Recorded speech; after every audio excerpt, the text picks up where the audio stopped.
tu es toujours distrait. Vous avez ça dans le Dieu qui t'a créé. Et ce matin, Dieu t'appelle ce matin. Yaka, avance-toi. Viens. Jésus-Christ est appelé dans ton cœur. Comment ta décision dans mon terme dans ton l'élo? Comment ta décision? Peut-être au bon salon Zambewana. Pote Batumingi. À cause il y a un faux prophète. Et parce que nous insistons là-dessus. À cause il y a un faux pasteur. Un faux prophète. Ne batu bazobosa la babosa nguya na nzambe de fallait l'évangile aussi là. Parce qu'il y a des mendiants. Il y a des pasteurs mercenaires.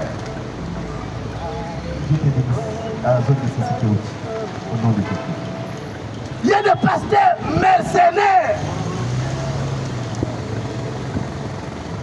Bazobika.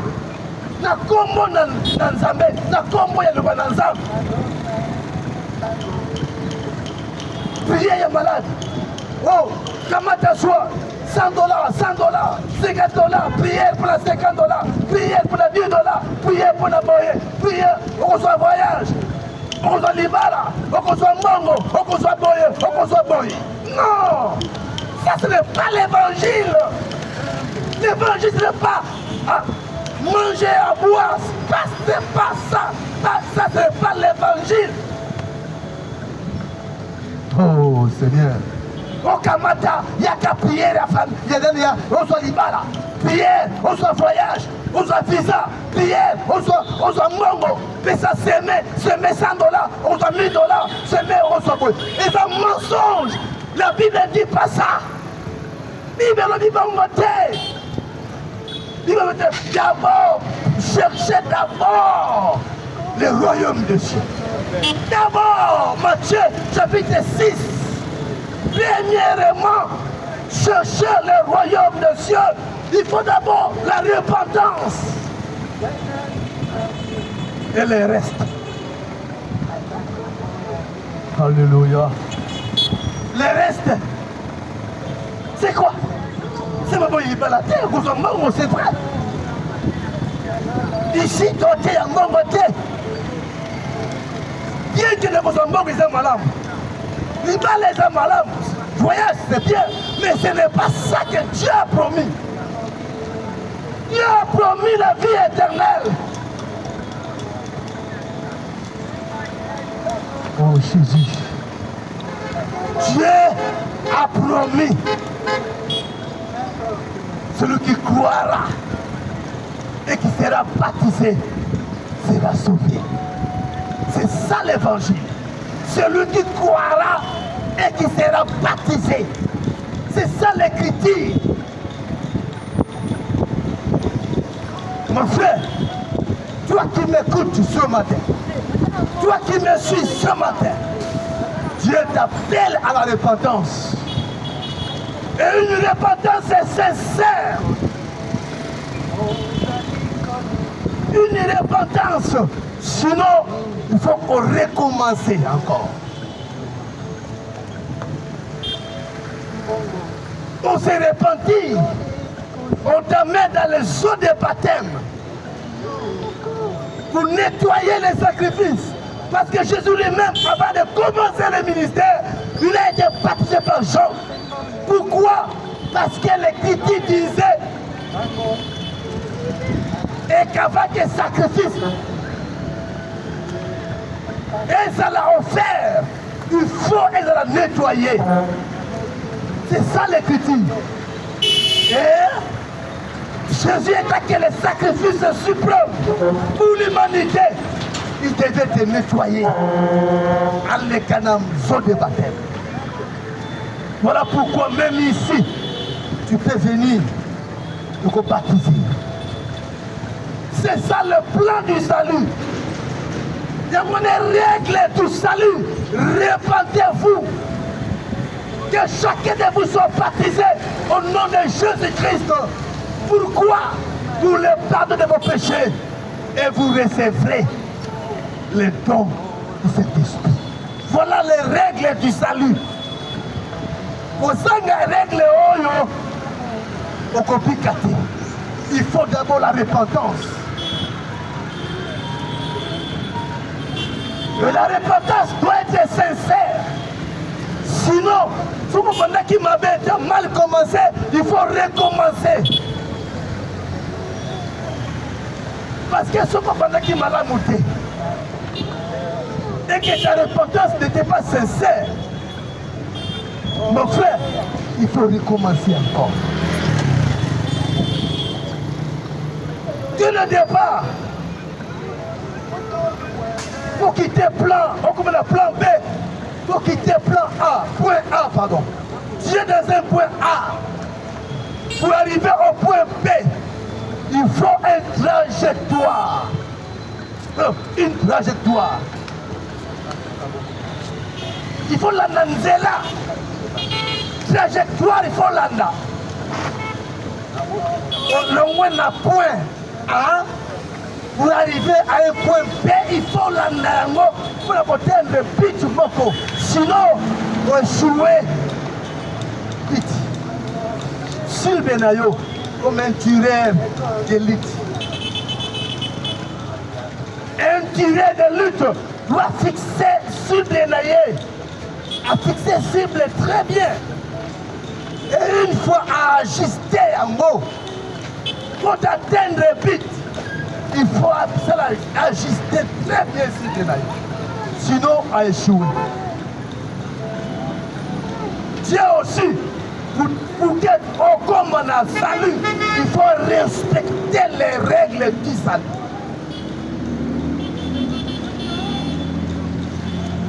Il faut respecter les règles du salut. Il faut la repentance. Repentance est sincère. Il faut une repentance sincère. D'abord, la repentance est quoi? Repentance, c'est quelque chose pour nous qui est dans la boy. On s'allie demi-tour. Donc, on s'allie demi-tour. Donc, la conversion, donc on change de position. On s'allie qui liboso. Quand tu dis repends-toi, donc on s'allie demi-tour.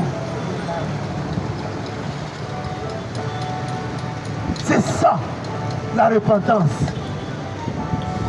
Et il faut regretter dans mon thème ta vie du passé. Comme on a Kala. Il faut un regret. Il faut regretter Masumunayo, ta vie passée. C'est ça la repentance. Comment toi tu as conduit ta vie? Est-ce qu'on sait la repentance est sincère? Parce que ce qui repentent de sincérité, au bout ici, on perd le but, donc au bout ici déjà, un but. Et on combattait vers la fin. Nemimba Banda, avec une église, mais il y a un rétrograde. À quelle église était? Il a abandonné la foi. Beaucoup ont abandonné la foi. Pas tout le monde qui va dire qu'on dit moi. Et parce qu'il y a des faux prophètes. Ça, j'insiste. Pour mon avis, pasteur, il a sincérité. Oh, un pasteur doit être un modèle. Un modèle du troupeau. Soit à la Nakissa. À la modèle. Il faut quelqu'un de confiance. Mais ça, le nom pasteur. Quelle la vie va mener. Va prophète. Comment va se comporter? Kamata Zoua, Rosa Mbongo, Rosa Laboé. Mais Bangouane la boîte de nuit. Bangouane La fille impidique va courir des jupons. Fille moko ya ma be makasi. Ende batu bazo boya. Asa me soute. Nde mona batu mingi. Abana bandako. À cause de ma faux. Ouais. Ma faux prophète. Parce que Bible le dit en gros et que partout on a bakoya, les faux prophètes viendront. Et c'est écriture. Bakoya est belé, partout on a bakosala. Mais yo moi dans Zambé la tombe lelo. Yo kangande komolingami. Dieu en a poussé là. Si tu peux venir à Christ ce matin, Dieu t'appelle. Nzambe azobenga yo na tongwa lelo. Pote na mo osonga fait pas inayi. Reviens, zonga. Zonga pas na Nzambe. Zonga et pas na Nzambe. Reviens, ma boque est fongwama, les bras ouverts. Ses mains elles ouvertes. La poste à Koyamayo. Yaka, Zonga. Zonga pas dans Zambé, na tongwa lelo. Viens, Jésus a besoin de toi. Parce qu'il a promis la vie éternelle.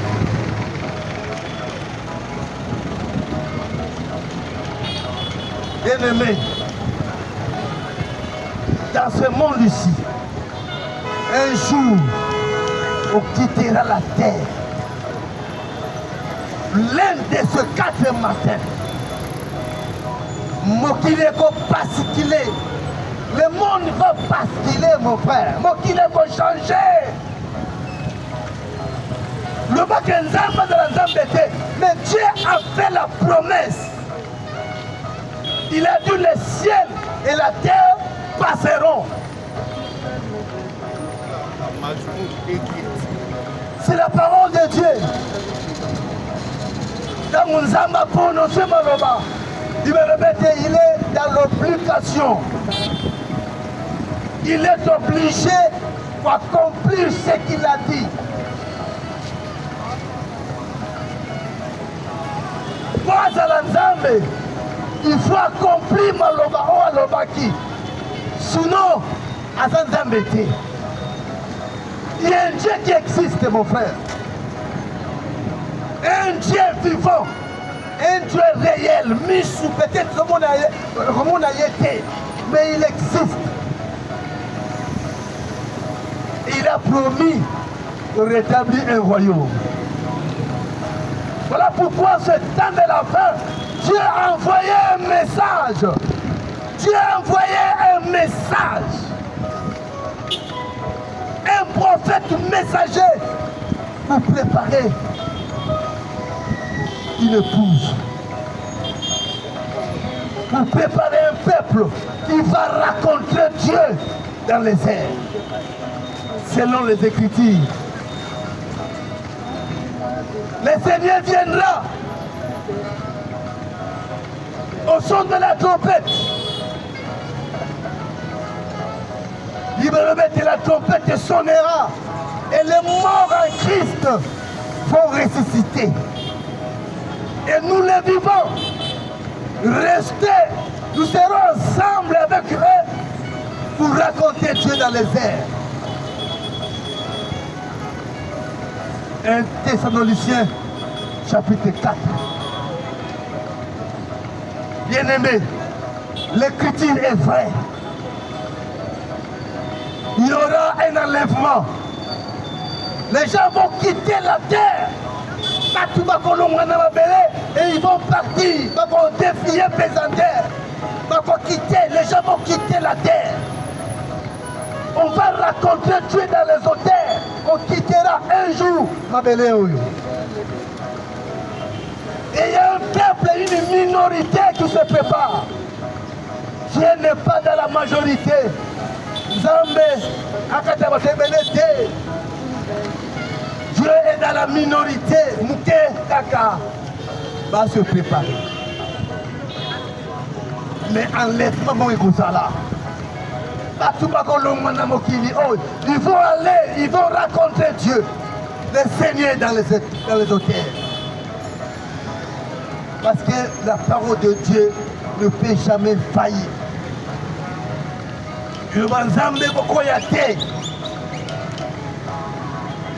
La parole de Dieu ne peut pas faillir. Mais parce que Dieu, quand il a promis, quand il a promis, je vous le dis, il me remet que Dieu est obligé pour accomplir ce qu'il a dit.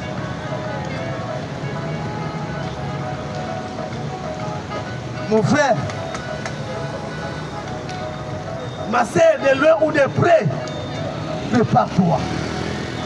Prépare-toi à la rencontre du Seigneur dans les airs. Sinon, on va regretter. Comme les 5 vierges folles. Il y avait 10 vierges, 5 sages et 5 folles. Donc, sans le Saint-Esprit en toi, bien aimé, ce sera trop tard pour toi. Mais ce matin, je t'invite. N'ayez pas la honte de l'évangile. Quand Sony ne va nous embêter. Yaka, même le motema na wana, et si comme ça wana. Tu vois ton cœur, toi décision. Quand ta décision de motema na yo, même si comme ça wana. Quand ta décision, mets ta vie en ordre chaque jour. Mets ta vie en ordre. Et parce qu'on évite ta coupée Goya et vanité. Même il y a Goya et vanité. Et on doit avertir, péter. On ne sait jamais. Mais Dieu est amour. La grâce est souveraine. La grâce est souveraine de Dieu. Et ça, parmi Batou, il y a Salah. Et Dieu est plein d'amour. Alingi Koufa, Namutu Namasumuté. 2 Pierre chapitre 3. Je ne veux pas que le méchant meure dans ce péché. Mais que le méchant se répand. Ce matin, les gens qui sont Tekaka. Dieu est d'amour. Mais il fait pour changer. Il veut te sauver. Oui, comment ta décision là, tout le monde est là.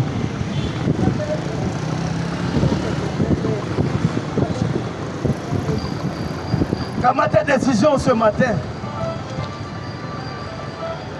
Comment ta mokano na motema na yo? Et parce que Dieu est riche en miséricorde. Attendez na mawa.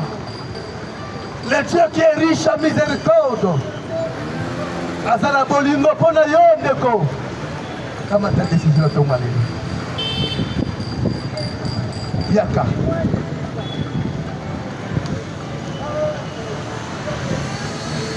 Yaka, Jésus t'appelle ce matin.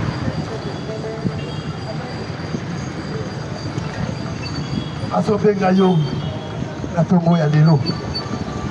Okama ta décision.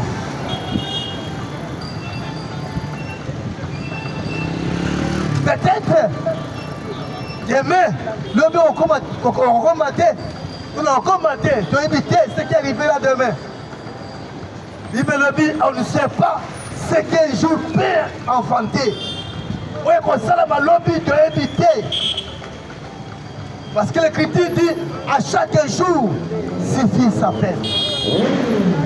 Ce qui arrivera demain, on ne sait jamais.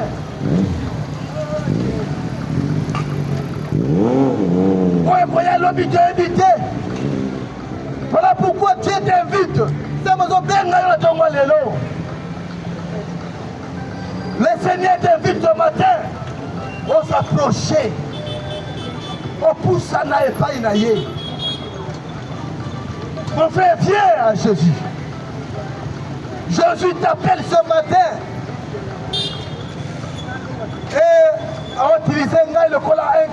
canal, Kalanzela, pour Aloba. Normalement, lui-même, avant Kitabo, Aloba. Mais Dieu, depuis les âges, il a utilisé un homme comme canal. Moutou Kalanzela, pour Alobela. Voilà pourquoi vous connaissez ce dimanche. Pour que vous ayez une décision. Okamata mukano na motema na yo. Okamata mukano na motema na yo. O regrette bomo ina yo. Oya mabe. On est un bon citoyen dans le pays. Un bon patriote. On est un bon voisin na lupango sikozalaka. Un bon collègue na musala sikozalaka. Un bon étudiant na l'université. Un bon élève dans l'école, partout au Tambola, partout aux alliés de la société, aux alliés de la société. Tu vas respecter yo. Quand tu crains Dieu dans ton cœur, quand tu vis dans la parole, quand la parole est entrée dans toi, on est un bon citoyen. On est un malam dans la société. Et pas tu vas respecter yo, pas tellement qu'on a un mongo, mais façon de faire manière ya koloba, manière qu'on salakatna. Parce qu'un chrétien, un véritable enfant de Dieu, a qu'on fingate, a qu'on bounate, a qu'on yibate, a qu'on soinate, a qu'on constate. Un bon chrétien né de nouveau. Un enfant de Dieu, né de nouveau, il ne peut pas voler, il ne peut pas tricher, il ne peut pas mentir, il ne peut pas se croquer. Alors, Fimoko sincère, Fimoko yatouati, Fimoko honnête, Fimoko il vit pire. Bon moment il y a Esengo, il y a Kimia, il y a Boboto. Et si Azali, Azo Panza Kimia, Azo Panza Esengo, si Azali, Azo Pesa, le flair à l'us de la vallée, Azo Bimisa Solo Kitoko, Azo Panza, une bonne atmosphère. Et si Azali, Nakati Azali, Nalupango Azo Putela, Nandako Azali, Azobika, Azopanza, solo kitoko, via kitoko, manière de bika, un bon comportement, magistrat est malade, caractère est malade, même le libala, même la moussala, partout Yazali, voilà un bon caractère pour un fils de Dieu. Parce que Dieu s'identifie par ses caractéristiques. Nous avons mis Monisa à travers Bana Oyaye, la façon de faire Kobika.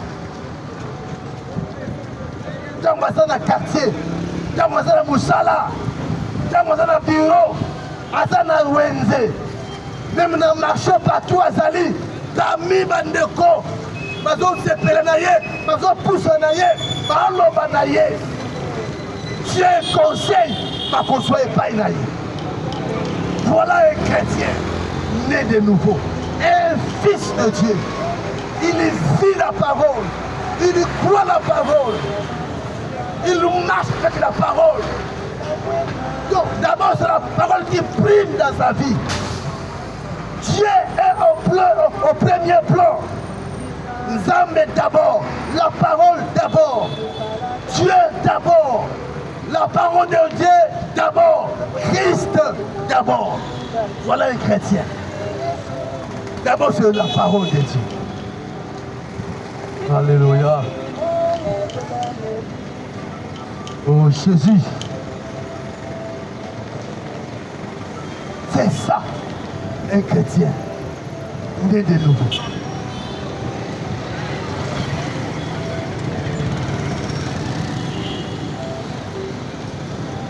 Voilà pourquoi Dieu a invité vous. Vous se repentir. s'approcher. Okamata décision na motema na yo. Ou rejeter mokili. Pe makamo na mokili. Ou rejeter l'orgueil de la vie. L'orgueil de la chair. L'ofundu, l'olendo.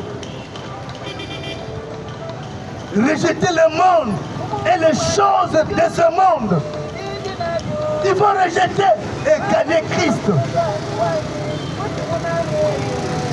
Oh, gagner Christ, n'a pas besoin de. Oh, gagner Christ dans ta vie.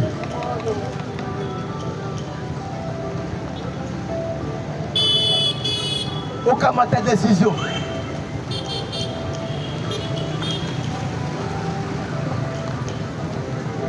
Parce que le Christ est mort pour toi. Il a payé le prix à foutre talon et koulousou. Bien-aimé, dans ce témoignage, il y a solo paysan. Il y a un Dieu qui était mort pour toi à la croix.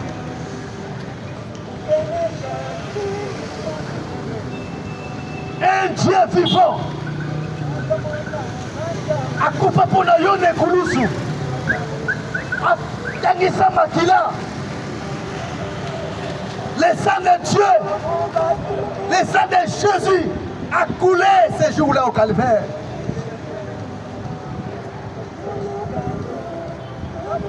Son sang a coulé pour toi. Et Adam Senga Nayo, Yaka Mekonanga.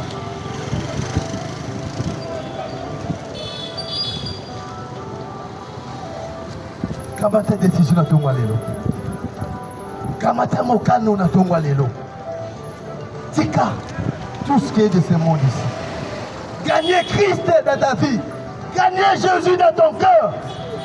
Gagner Christ. Que Christ à côté de motema na yo. Fungana motema na tongwa lelo. Ouvre ton cœur.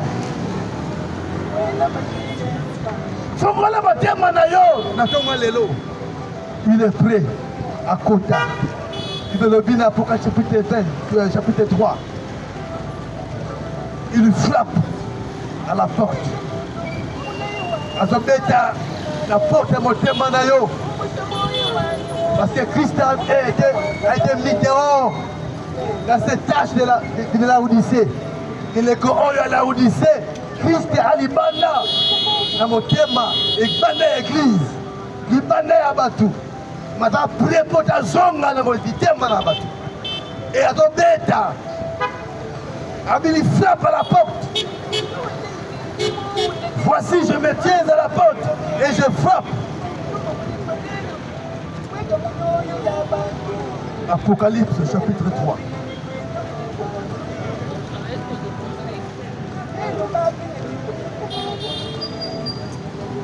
Verset 20.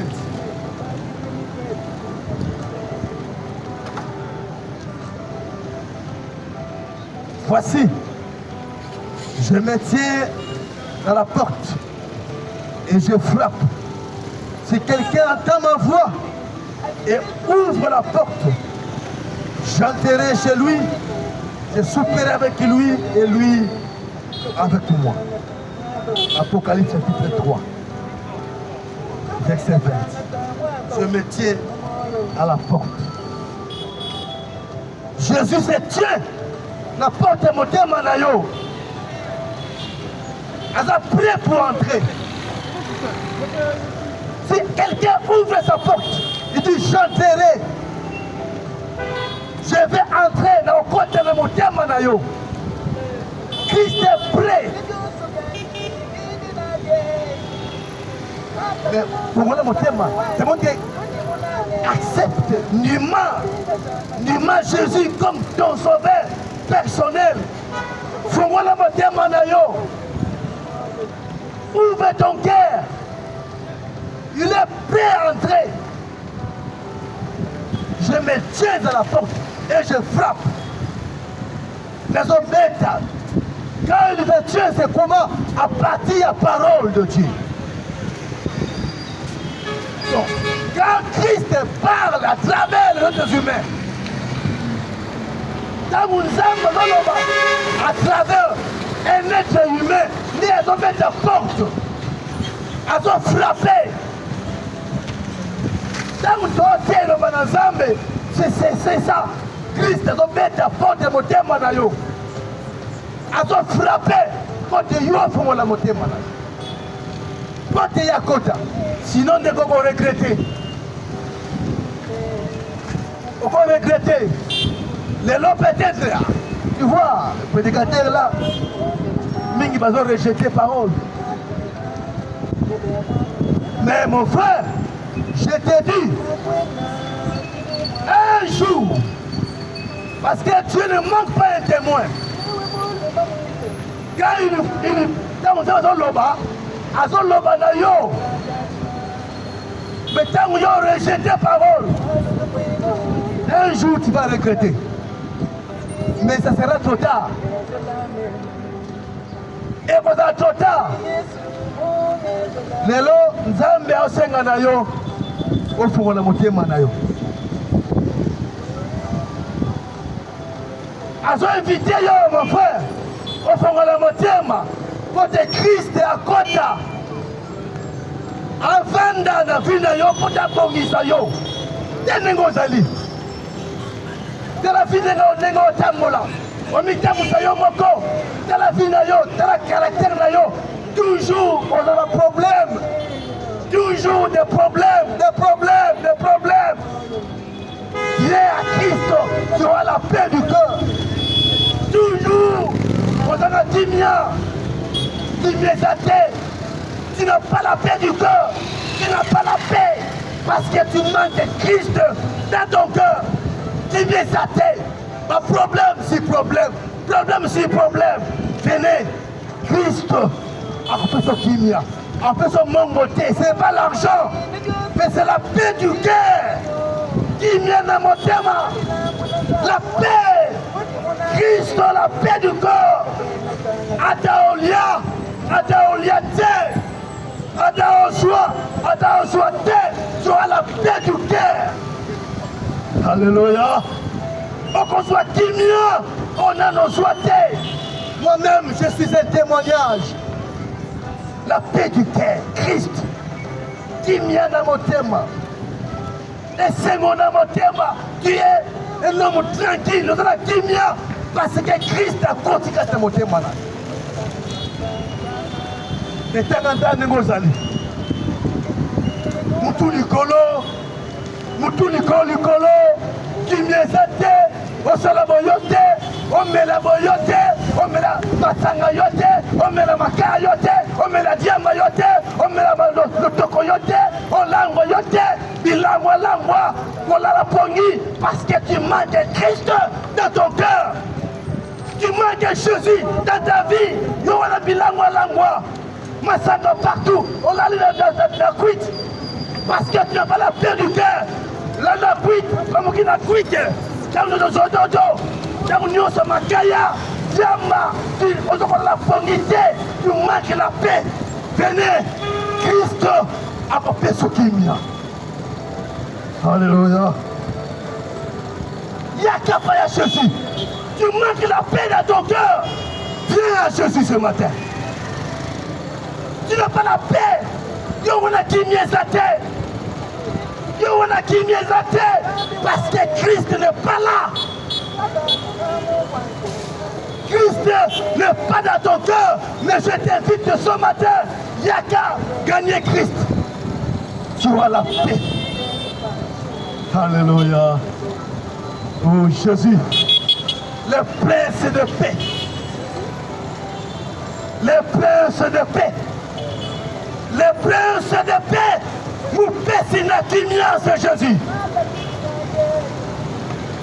On l'a poggi comme un bébé. Tu as dormi comme un bébé. On a la kimia. Tu as la kimia. Tu as la paix du cœur. On a kimia. Parce que Christ est à toi. La joie $1000 dans les 5 mots. La joie $1 nane sengo. Nazwa $100, nane sengo. Nazwa $10, nane sengo. Nazwa 1000 francs, nane sengo. Nazwa 1 million de francs, nane sengo. C'est ça les chrétiens. Peu importe on est qu'on soit. Nazwa $1000, nazwa $100, nazwa $1. Je suis dans la joie parce que Christ est dans mon cœur. Voilà la parole de Dieu. C'est ça l'écriture. Maintenant, Nengozali. Manque de Christ. Manque de Christ. Vous avez Kimia. La Bengio Yaka, viens. Ce matin, Jésus t'appelle. Jésus t'appelle. Viens.